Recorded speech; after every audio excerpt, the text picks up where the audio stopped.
Hi, welcome to the 21st video of the Old Guys Gentlemen Flippers. And today what I'm going to be covering is my new Rike knives. Rike knives? Rike knives. There we go. It's the 1503, actually the RK1503. It's a little bit higher than the midpoint of most of the blades that I get. This one is about $300 from Blade Headquarters. By the way, it comes in a nice case, although never quite sure what I'm going to use all these cases for. Usually my knives sit in a display case that I've got. In any case, when I first got this, some first impressions are the pictures that they have online make this look like some iridescent green, which is really, I didn't want that. I really kind of like this green. There's actually some fine machine work along the side here. It's got two screws that basically hold the whole thing together. That's one of the positive points I like this. It's very easy to take apart. But when I first got it and I tried to open it, it was really hard. And I was thinking, well, maybe I'm holding down the lock bar here. And it was just really hard. And when I tried to do that drop close, like this is the goal of every knife. When I try and do a close like that, and a nice smart opening with a nice click like that, I want my knives to do that, even though this one is a pretty expensive knife. So what I did is, and I'm beginning to convince myself, I need to do this with every knife I get. Because this knife came, right now, it opens with a commanding open. It's not quite as easy as the Shirogorov, but it's pretty good. Oh, by the way, let's all appreciate the cami sharpening that I did on that. This came almost unsharp. I tried to cut a little piece of paper that was next to me as I was opening the bag, and I couldn't do it. I don't know why they do that. But what I did, because it's so easy to pull these apart, there's a couple of bearing raceway captured bearings.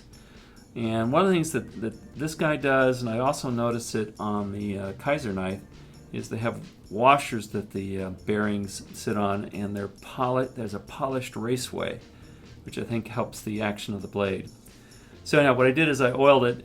This thing was delivered and it seemed dry. I mean, I didn't see really any lubricant at all. If there was any, it was just a teeny tiny amount on the bearings.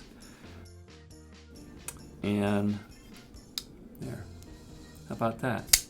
Almost the same. I have to coax it a little bit. It won't just fall like in the other one. So what I did is I opened it up and removed the stainless steel lock. I forget what that's called. Part of the lock bar down there. And then I could bend this thing away from the blade. And I never quite know what to do that. I know it's going to affect the flipping action. I know it's going to kind of affect the safety of being in your pocket, being able to pull it apart. The first time I did it, it was much freer than the Shirogorov. But I could literally just lightly pull on this and it would pop out. Now it takes quite a bit of effort.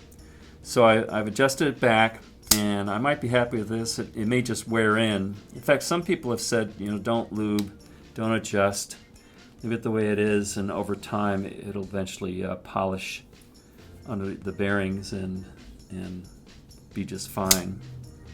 It's got a real nice feel to it. It's a little bit heavier than the other blades that I carried. This is 4.3 ounces.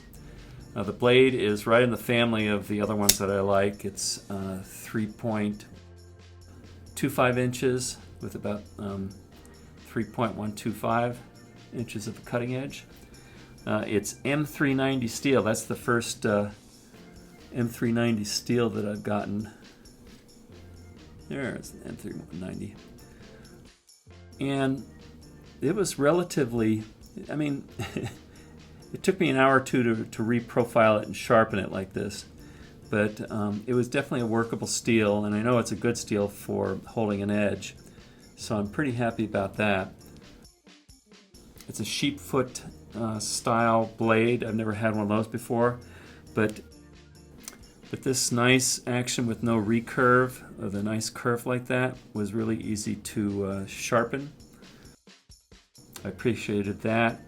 And although the only flat here is up here, and actually on the KME system I'd be grabbing it down here, it's a gentle edge angle there, or blade angle. So with a little bit of this kind of cushion material I use, I was able to grab a hold of this very firmly and get a good sharpen on it. It's got satin finish. The handle thickness is about 1/2 inch, which is a tenth or two more than what I normally get. But it has a good feel to it. There's no jimping other than on the flipper, but because it slopes down like this and it's got this nice texture on the sides, and this I guess when people talk about finger choils, they talk about this thing here. I never put my finger up there, but this is firm in my hand, so I'm happy with it the way it is. There's another little feature here which I'm not sure if I like this or not. It looks like it's a carbide tip window breaker. So when I wear this thing with my other knives, maybe once every week or two, and I'm in a situation where I need to crack out the window, I don't have to go in the glove compartment, I just go in my pocket. What else? I'm right-handed and I like to carry tip up, so this is perfect for me. But if you want any other option, this scale here is machined to accept this in this position, that clip, and so that's what you get. So I'm pretty happy with this blade. It was a little bit more expensive than the other blades. A lot of blades I get in the $100 to $200 range, and this was $300. But it wasn't $700 of a Shirogorov. Let's compare it to, now that I mentioned Shirogorov. Yeah, that is definitely easier, and it's lighter. The blade's about the same length. This handle's a little bit longer. I'm starting to fall in love with this thing that I reviewed yesterday, actually, which is the Gemini, Kaiser Gemini. Whoops. What I found out is I got a lousy flip if I just pull down. It's okay. But if you use it as I guess this is the light switch, if you use it as a push button, it comes out smartly. And this one, it has a nice closing. Again, not as good as the Shirogorov, but I think this is like a $200 knife.